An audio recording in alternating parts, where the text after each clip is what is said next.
കിടപ്പുരോഗിയായ അമ്മയെ നോക്കാനെത്തിയ ഹോം നഴ്സിനെ ബലാത്സംഗം ചെയ്ത സംഭവത്തിൽ 46-കാരൻ അറസ്റ്റിൽ. അടൂർ കണ്ണംകോട് സ്വദേശി കാഞ്ഞിക്കൽ വീട്ടിൽ റെനി ജോയിയാണ് പിടിയിലായത്. 58 വയസ്സുള്ള ഹോം നഴ്സാണ് പീഡനത്തിനിരയായത്. റെനിയുടെ 70 വയസ്സുള്ള അമ്മയെ ശുശ്രൂഷിക്കാനെത്തിയ ഹോം നഴ്സാണ് ക്രൂരമായ ബലാത്സംഗത്തിനിരയായത്. കിടപ്പുരോഗിയായ 70 വയസ്സുകാരിയുടെ കൂടെ ആരുമുണ്ടായിരുന്നില്ല. നിലവിലെ ഹോം നഴ്സ് മറ്റൊരാവശ്യത്തിന് പോയപ്പോൾ താൽക്കാലിക ജോലിക്കായി എത്തിയതായിരുന്നു 58-കാരി. നവംബർ 16-ന് രാത്രിയാണ് മകൻ റെനി ജോയ് അടൂരിലെ വീട്ടിലെത്തിയത്. വീട്ടിലെത്തിയ ഉടൻ ഹോം നഴ്സിന്റെ മുറി തള്ളി തുറന്ന് ദേഹത്ത് കയറി പിടിച്ചു. വസ്ത്രങ്ങൾ ബലമായി വലിച്ചു കീറി.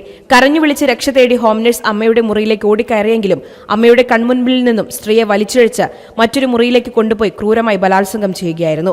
പുലർച്ചെ തന്നെ റെനി വീട്ടിൽ നിന്നും തിരിച്ച് എറണാകുളത്തേക്ക് തന്നെ പോയി. ഒന്ന് ഒച്ചവെക്കാനോ എഴുന്നേൽക്കാനോ പോലും പറ്റാത്ത രോഗിയെ നോക്കാൻ മറ്റാരുമില്ലാത്തതിനാൽ ക്രൂരപീഡനത്തിനിരയായ ശേഷം 2 ദിവസം കഴിഞ്ഞാണ് ഹോം നഴ്സ് വീട് വിട്ടുപോയത്. പിന്നാലെ പോലീസിൽ പരാതി നൽകി. റെനിയെ എറണാകുളത്ത് നിന്നാണ് അടൂർ പോലീസ് അറസ്റ്റ് ചെയ്തത്. ഹോം നഴ്സ് മാറി വന്ന വിവരം അറിഞ്ഞു തന്നെയാണ് റെനി ജോയ് വീട്ടിലെത്തിയതെന്നാണ് സൂചന. മദ്യലഹരിയിലാണ് റെനി അടൂരിലെ വീട്ടിലെത്തിയതെന്ന് പരാതിക്കാരി പറയുന്നു.